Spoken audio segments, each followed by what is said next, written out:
አንድ ሰሞን በኢንተርኔት ገበያ በተሰማሩ ሰዎች ዘንድ መነጋገሪያ ነበር። በርካታ ትልልቅ ካምፓኒዎችም በዚህ ልጅ ሲስተሞቻቸው ከጥቅም ውጭ ሆነውባቸዋል።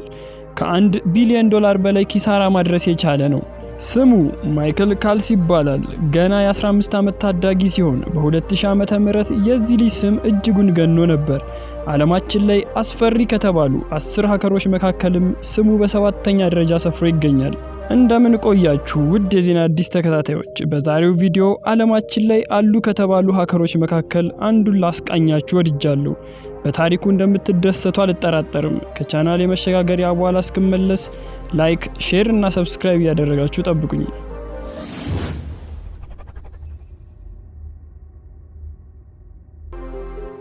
ይህ የምትመለከቱት ልጅ ማይክል ካልስ ይባላል። በብዙዎች ዘንድ ደግሞ ማፊያ ቦይ በማለት ይጠሩታል። ካልስ የተወለደው በሞንትሪያ ኩቤክ ዌስት ደሴት አካባቢ በካናዳ ውስጥ ነው። ቤተሰቦቹ ገና በ5 ዓመቱ ነበር የተለያዩት። እሱ ያደገው ከእናቱ ጋር ሲሆን ካልስ በአብዛኛው ጓደኞቹ ዘንድ የተገለለ ነበር። ከጓደኞቹ ማስገለል ጋር የቤተሰቦቹ ችግር ሲጨመርበት ካልስ ለትልቅ ጭንቀት የተጋለጠ ሆነ። ካልስ ከቤት አይወጣም ነበር። ታዲያ አንድ ቀን ሊጠይቀው የመጣው አባቱ የካልስን ጭንቀት ይመለከታል። ጭንቀቱንም ያስታግስለታል በማለት ገና በ6 ዓመቱ የራሱን ኮምፒውተር ገዝቶ ሰጠው። ካልስም ገና በ6 ዓመቱ ነበር ኮምፒውተርን መተዋወቅ የጀመረው። ካልስ ይናገራል፣ ለመጀመሪያ ጊዜ ኮምፒውተሩን ሳበራው የተሰማኝ ስሜት የተለየ ነበር።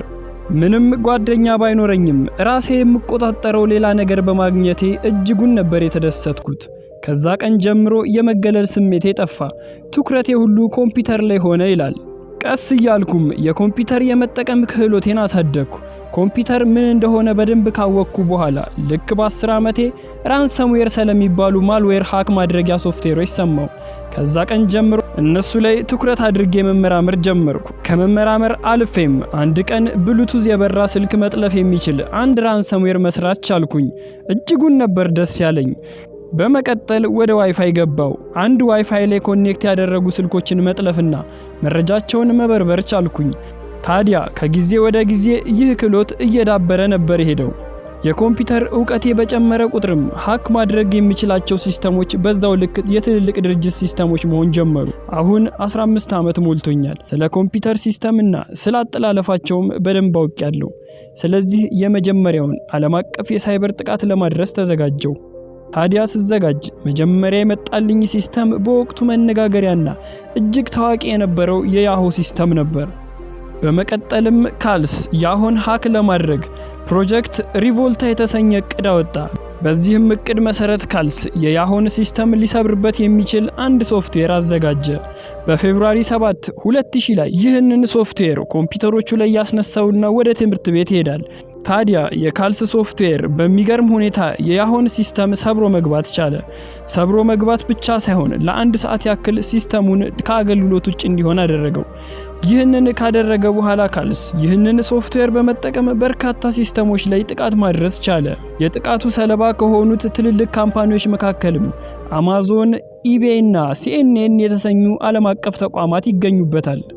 የነዚህን ሲስተሞችም በመጥለፍ ለሰዓታት ማቋረጥ ቻለ።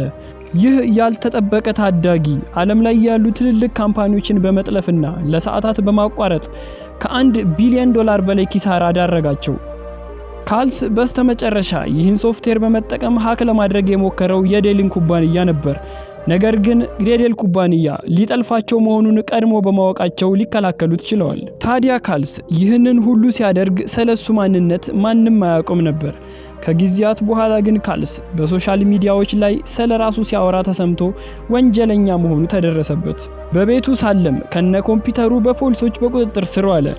ወደ ፍርድ ቤት ከቀረበም በኋላ የካልስ ጠበቃ ካልስ ተገሎ እንዳደገ በቤተሰብ እንክብካቤ እንዳላደገና ጥፋተኛ ሊባል እንደማይገባው አጽንኦት ሰጥቶ አስረድቷል።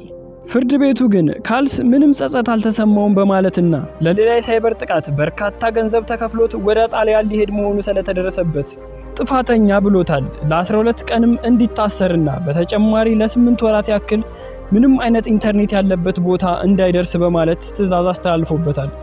ካልስ በአጠቃላይ የኢንተርኔት ገበያው ላይ የ1.7 ቢሊዮን ኪሳራ አድርሷል። ካልስ ከቅጣቱም በኋላ ቢሆን በርካታ ሲስተሞች ላይ ትልልቅ ጥቃት ማድረስ ችሏል።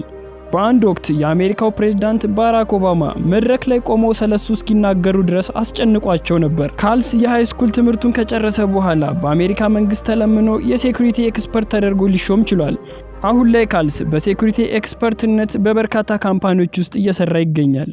ውድ የዜና አዲስ ተከታታዮች ስለ ካልስ ይዤላችሁ የነበረው አጠር ያለ የህይወት መንገድ ይህንን ይመስላል። በቀጣይ በአዲስ ቪዲዮ እስክንገናኝ ድረስ ሰላም ሁኑልኝ። ዜና አዲስ ሁሌም አዲስ